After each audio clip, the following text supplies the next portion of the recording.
haven't seen the situation, really come down to a level where we feel very comfortable. As I said earlier in my press conference, we're watching this very, very closely. We remain deeply concerned. We've not seen any move by the Russians from a military perspective that they're willing to de-escalate the tensions around Ukraine. Okay, that was Pentagon Press Secretary John Kirby. Former Secretary of State Mike Pompeo joins me now.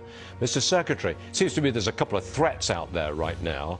Russia threatening to send troops to Cuba and Venezuela, and rockets, the threat number 2, rockets probably fired by Iranians at the U.S. Embassy in Baghdad. Ever since the time I was a small boy, I've heard prophecy teachers and pastors teach about Gog and Magog and the countries of the north, those that would come in the last days and come to Israel.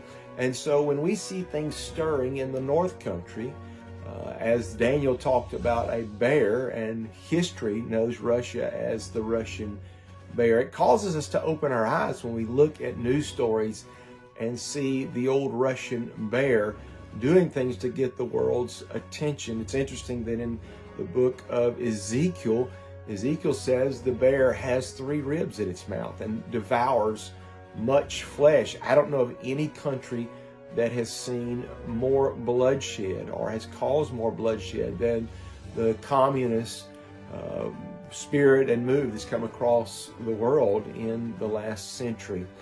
And even though we consider Hitler such a terrible man, killing approximately 17 million people, we know history tells us that Stalin killed 20 million people, that under his direction and through the purges and the wars, the things that he brought about with his people, these kind of things happened under his direction. And so as we see Russia in the last days again beginning to stir itself, it causes us in the time clock of prophecy to be very, very aware. God informs Gog and Magog in Ezekiel 38 and 15, you will come from your place in the far north. The Hebrew word means the uttermost parts of the north. What's north of Jerusalem? Well, if you fly an airplane directly north from Jerusalem, you're going to go right into Moscow. The Bible also mentions Meshech, which some believe is the old ancient name for Moscow. What is north of Russia? Well, nothing.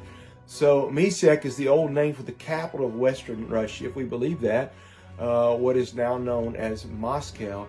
Then we know there's some reasons to pay attention when Russia begins to stir itself, as we've seen.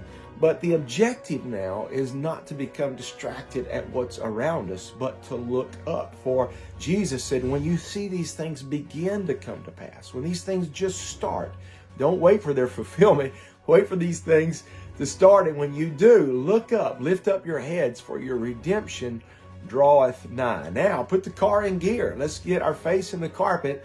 Let's spend some time in prayer and in word and find out what God's telling us for this week, this Wednesday, and the rest of our lives.